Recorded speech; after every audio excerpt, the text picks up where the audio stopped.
Buenas, chicos. Eh, He decidido grabar un vídeo de resumen sobre lo que hemos trabajado a lo largo de este último tema en geografía, en tercero de la ESO. Y, y creo que el vídeo os puede servir bastante a la hora de aquellos que podáis tener alguna dificultad con el tema. Y creo que os puede servir a la hora de poder repasar este tema y que os puede ayudar el vídeo a la hora de que vayáis trabajando con el tema 4, donde hemos estado viendo cositas relacionadas con la industria, con las actividades industriales.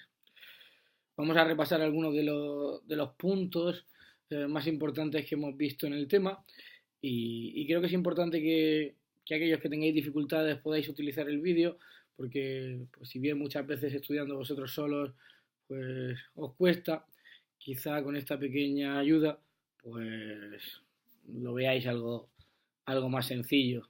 Yo creo que los vídeos, los tutoriales, pues ayudan un poquito a que aquellas cosas que no nos hayan quedado del todo claras, pues podemos rebobinar el vídeo y podemos pues, ver un poquito las dudas que hayamos tenido.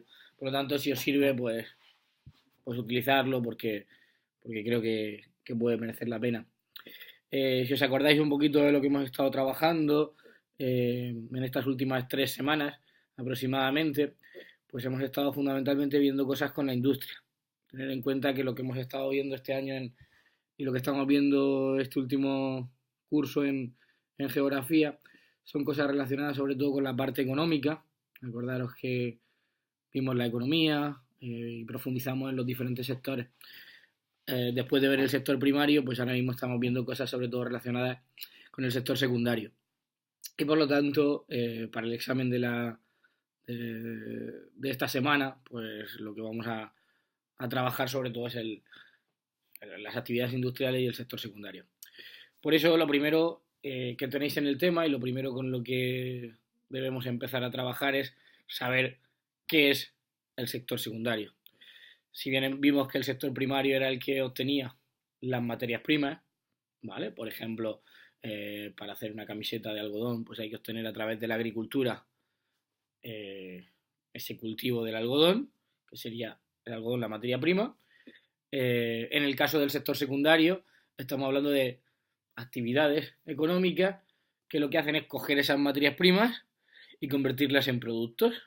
Es decir, ese algodón lo transformamos a través de una serie de procesos, de una serie de cambios, en un producto, como puede ser, por ejemplo, esta camiseta.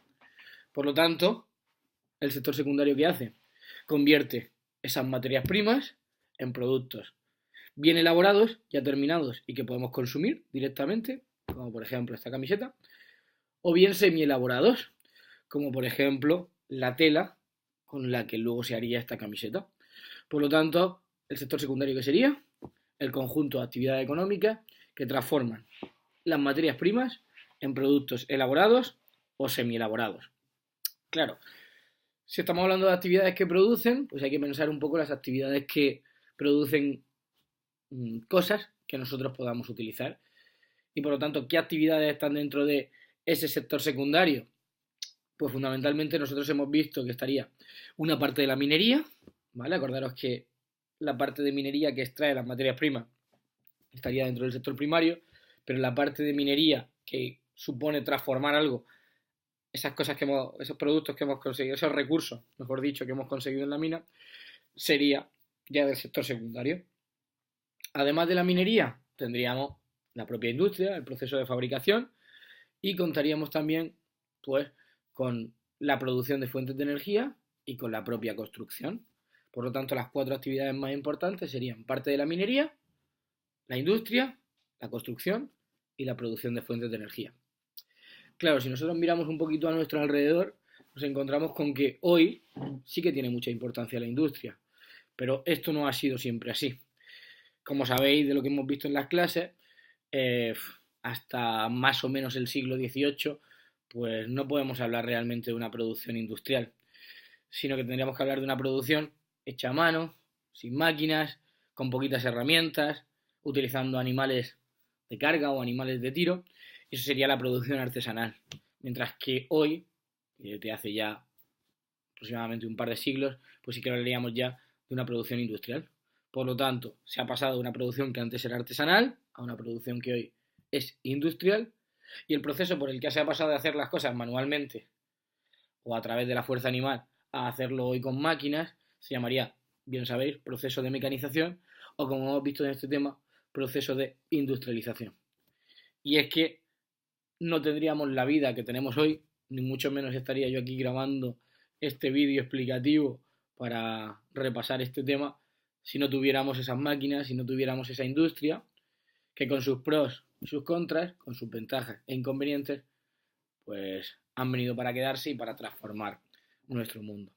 Por lo tanto, lo primero que tenéis que tener claro, los conceptos de sector secundario, de las 4 actividades fundamentales de ese sector secundario y de los cambios que se han dado entre cómo se hacía la producción hasta el siglo XVIII y cómo se hace la producción en la actualidad. Por lo tanto, nos encontramos con sector secundario, conjunto de actividades económicas que transforman materias primas en productos, ya sean terminados o semi-elaborados. Las 4 actividades: minería, producción de fuentes de energía, industria y construcción, y el paso de la producción artesanal a la producción industrial. ¿Cómo? Con un proceso de industrialización que se ha ido desarrollando a lo largo de varias fases, acordaros 4 fundamentalmente, desde el siglo XVIII. Eso era un poquito la introducción al tema, ¿vale? Que si os acordáis estuvimos haciendo en el primer día que trabajamos, y que si os acordáis pues vimos las consecuencias que había tenido todo esto y cómo en la actualidad pues el tipo de industria que tenemos hoy pues ha cambiado mucho con respecto a la producción que se hacía antes. Otra parte esencial, otra pregunta esencial que hay que entender es cómo se ha dado ese proceso de industrialización. Y como todos los procesos, por ejemplo el de nuestra vida, que se divide en fases, en trocitos, que podríamos llamar etapas, pues en el caso del proceso de industrialización, pues también debemos de tener en cuenta que se han dado una serie de etapas. Si os acordáis, siempre lo pregunto en clase, y fundamentalmente pues podríamos hablar de 4 grandes etapas en las que se ha organizado el proceso de industrialización. Así veríamos una primera etapa, que sería anterior al proceso de industrialización, y luego 3 etapas, o 4, ya depende de dónde lo veamos, en las que se ha organizado este proceso de industrialización. Si os acordáis más o menos el siglo que hay que tener clave, y ya aquellos que estéis oyendo esto, espero que os salga ahí la bombilla del siglo que es, como siempre digo, siglo XVIII. Vamos a quedarnos ahí con el truquito de los 18 años mayoría de edad, pues siglo XVIII, comienzo de la industrialización, ¿vale? 18. Así tendríamos como 4 etapas fundamentales que veríamos en ese proceso de industrialización. Una primera etapa, que sería la etapa artesanal. ¿Desde cuándo va? Pues desde los orígenes de la humanidad hasta ese siglo que hemos dicho, que sería el siglo XVIII. Una segunda etapa, ¿vale? En la que hablaríamos fundamentalmente de los cambios que se producen para llegar a la industria. Sería la primera de las revoluciones industriales. Primera revolución industrial. Quedaros con el truquito, van a ir de uno a otro. Del siglo XVIII, más o menos si queréis afinar, mediados del siglo XVIII, hasta aproximadamente finales del siglo XIX. Siguiente etapa, segunda revolución industrial, que va desde cuando termina la otra, finales del siglo XIX, hasta cuando empieza la siguiente, mediados, principios del siglo XX. Y la última etapa, en la que nos encontramos actualmente, aunque hay gente ya que está hablando de la cuarta revolución industrial, pues iría aproximadamente desde esos mediados del siglo XX hasta el siglo XXI en el que nos encontramos hoy, en el año 2017. Por lo tanto, ¿cuántas etapas tiene el proceso de industrialización? Fundamentalmente, nosotros hemos visto 4, aunque hay algunos autores que podrían hablar de 5. Y lo que tenéis que entender fundamentalmente es los procesos que se dan en cada una de las etapas, es decir, diferenciar. Como si yo me plantease, pues, cómo diferencio realmente las etapas que se han dado antes de la adolescencia y las etapas que se van a dar después, las etapas que tiene un ser humano a lo largo de su vida. Y en este sentido hay que tener en cuenta fundamentalmente, primero, esa primera etapa que sería la etapa artesanal. Una etapa que, como hemos dicho, va desde el siglo XVIII hasta, bueno, que llega hasta el siglo XVIII. Y en esa etapa un poquito, pues habría que caracterizar cómo se hacía la producción. Una producción, pues, claramente diferente a la que nosotros podemos tener hoy, a pesar de que en algunos casos, pues sí que existe esa artesanía. Pues todos hemos ido a mercadillos artesanales, mercadillos medievales, donde todavía se siguen fabricando los productos, pues como prácticamente se hacían hasta el siglo XVIII. Si os acordáis de esa etapa, pues tenemos que pensar en una sociedad muy diferente, y una sociedad en la que ese trabajo artesanal se realiza fundamentalmente de forma manual, utilizando animales de tiro y con muy poquitas herramientas. Si hoy se trabaja en fábricas, en esa época se trabajaba fundamentalmente en talleres.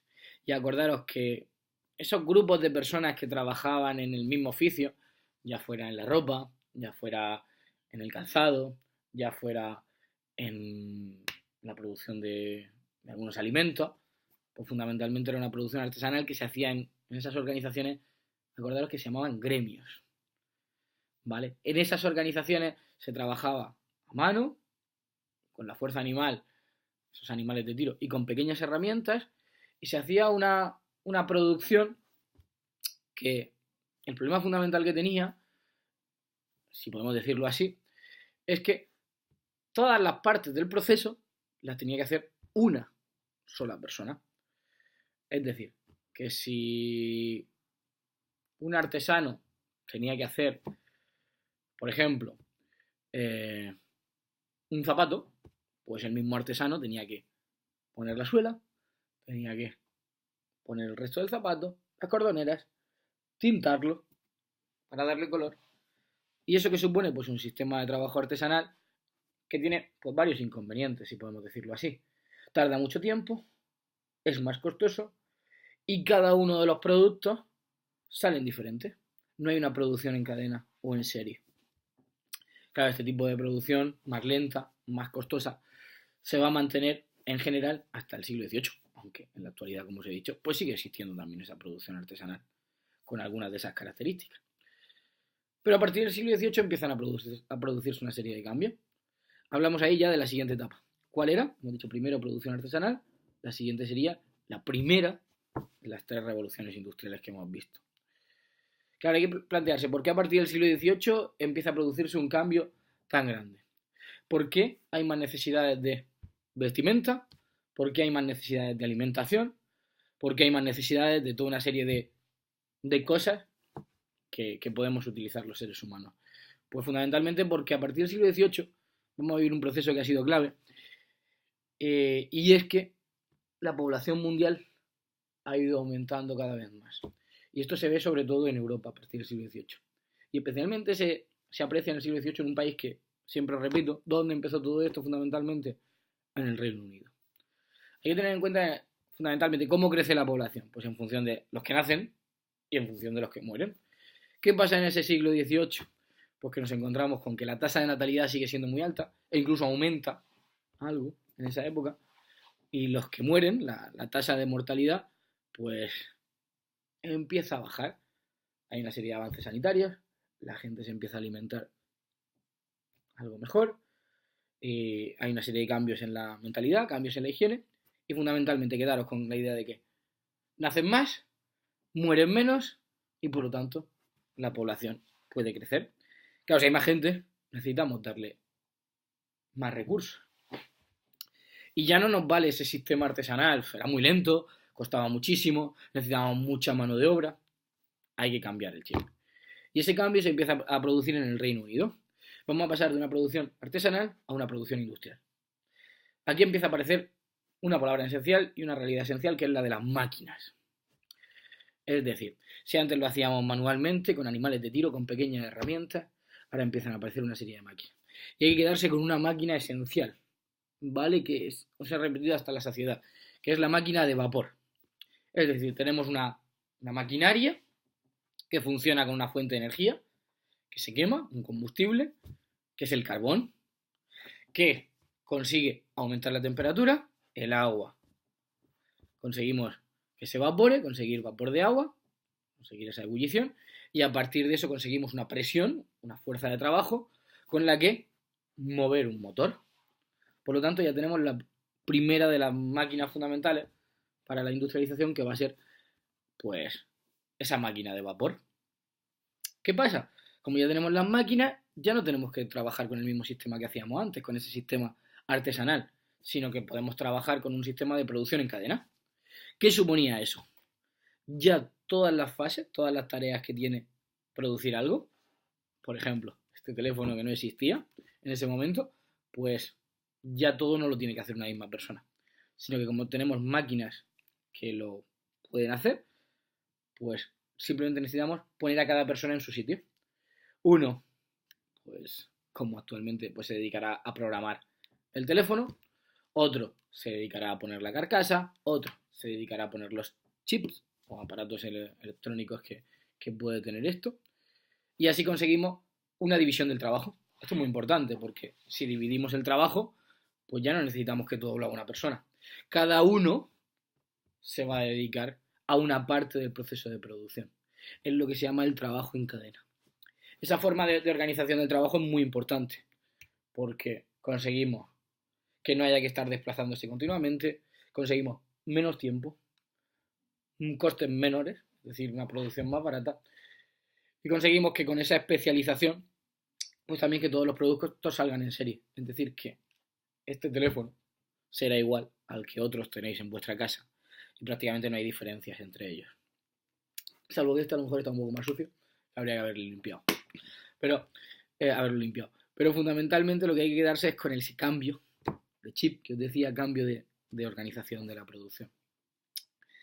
Claro, eso va a tener una serie de consecuencias. Ya lo vimos en el campo. Acordaros, si metemos cosechadoras, trilladoras, segadoras, tractores, ya no vamos a necesitar a tanta gente haciendo el trabajo que esa mano de obra hacía anteriormente, sino que pues nos vamos a encontrar que con menos gente podemos conseguir también más producción. Y por lo tanto hay gente que va a perder sus trabajos. Esto lo estamos viendo hoy, ¿vale? Vamos a cajeros de los grandes supermercados, hipermercados, y ya prácticamente nosotros mismos, como diría Juan Palomo, yo me lo guiso, yo me lo como, y nosotros mismos hacemos ese trabajo. Nos ponemos los productos en el código de barras, ponemos su código de barras y lo identifica, nosotros mismos nos cobramos, y por lo tanto la máquina supone la pérdida de puestos de trabajo. Acordaros que mucha gente tuvo que salir de la zona del campo a la ciudad. ¿No acordamos cómo se llamaba eso? Espero que sí, porque lo hemos dicho otras cuantas veces. Sería el conocido como éxodo rural. A partir de esos momentos, también la aplicación de esa máquina de vapor a los medios de transporte va a suponer una revolución tremenda. Una serie de cambios que sobre todo veréis durante cuarto de la ESO, que es la aparición del tren de vapor y también del barco de vapor. Eso que permite transportes más rápidos, transportes menos costosos, se pueden transportar más volúmenes. Cambia el mundo totalmente. Igual que nosotros vivimos una revolución constante de cambios cada vez más acelerados. Y ese cambio del mundo va a empezar en el país que os he dicho. ¿Nos acordamos cuál era? Reino Unido. Sí, fundamentalmente en Inglaterra. Pero a partir de ahí se va a ir desarrollando a otros países. ¿Vale? Vamos a hablar de una especie de contagio, ¿vale? Una gripe, en este caso en la industria, que se va a ir extendiendo hacia otros países. Nos encontramos fundamentalmente